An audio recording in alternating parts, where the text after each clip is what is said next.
Hello everyone, welcome to another video. Today we are going to talk about the English consonants. And now let's start. Well, first of all, we are going to start saying that consonants share some characteristics. And now we will see them. The first characteristic is energy, and it is referring to the muscular effort and breath force. And it deals with Lenis and Fortis. So here we have a chart that contains 4 groups.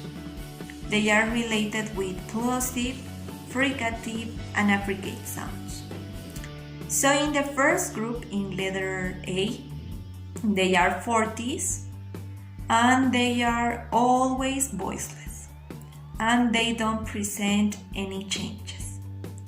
In group B, they are Lenis, and they are voiced, but they can become voiced in some situations. In group C, there is no an opposition as in Lenis and Fortis.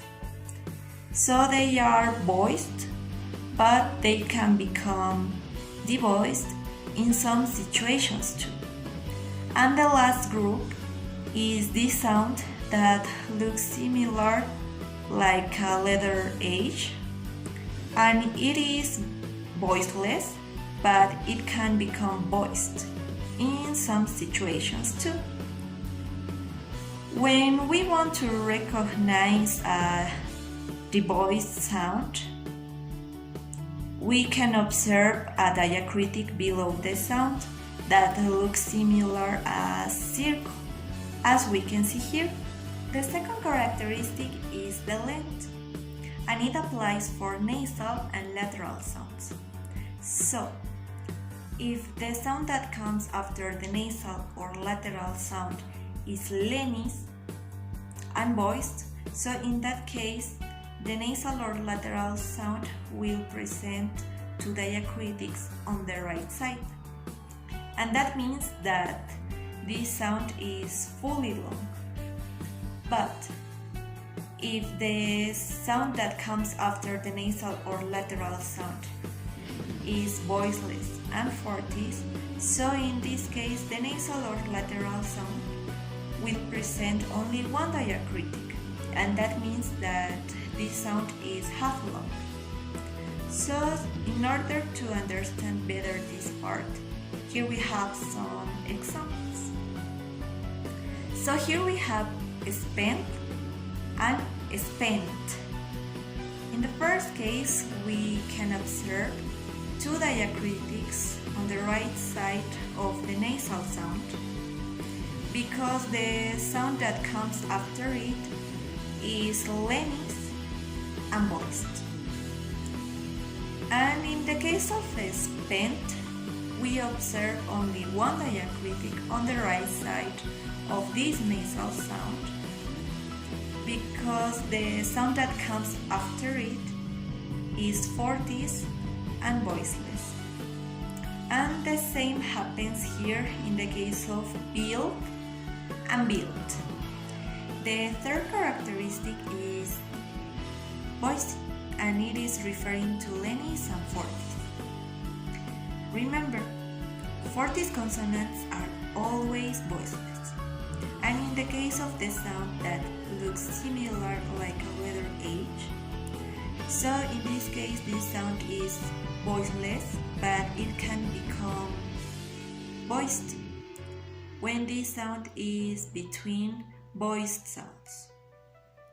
Lenis consonants are voiced, but they can become devoiced as we previously mentioned.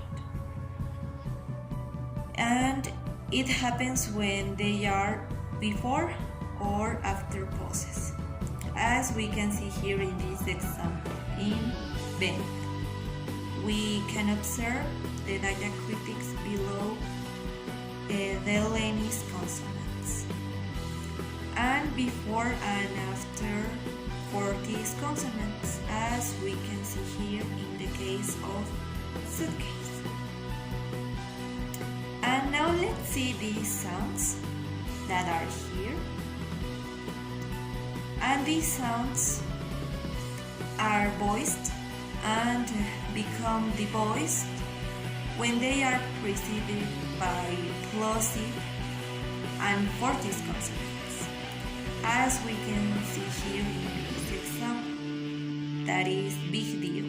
The fourth characteristic is aspiration, and it is a voiceless interval between the plosive release and the preceding vowel.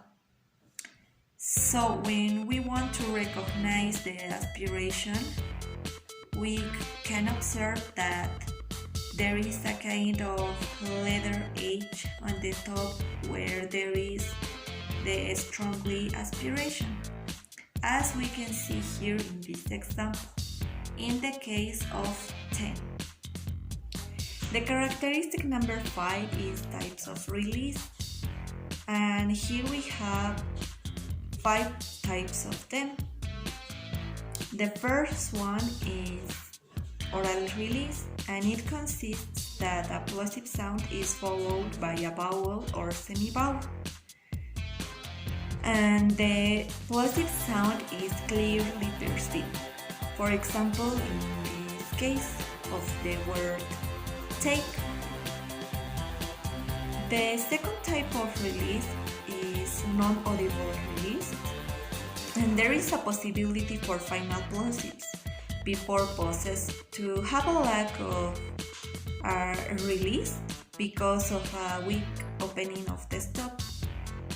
And here we have clusters that are conformed by 2 consecutive plosives, or a plosive and an affricate.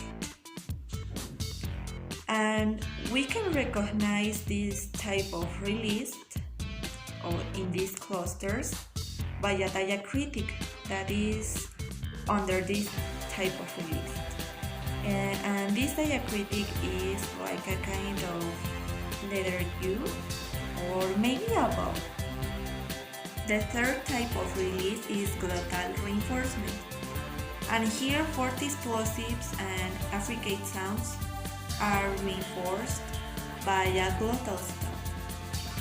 For example, here we have in this case in what. The type of release number 4 is lateral release, and it is when the sounds that look similar like a letter T and D are followed by a lateral sound. For example, in this case of the word satellite.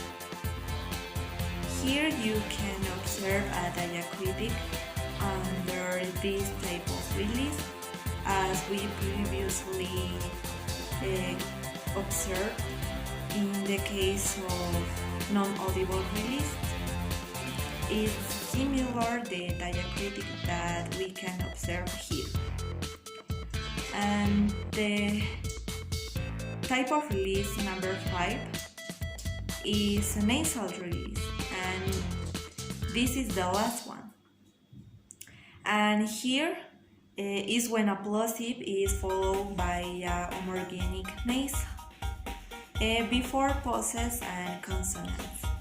And here we have an example too.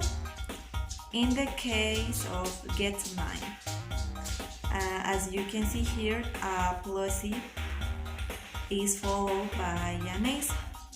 So that's why here we have a nasal release. The last characteristic is variations of the place of articulation.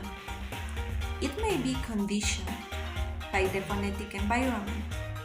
There can be back and dental variants. Well, thank you for watching this video. I hope you have found it very useful, and see you later.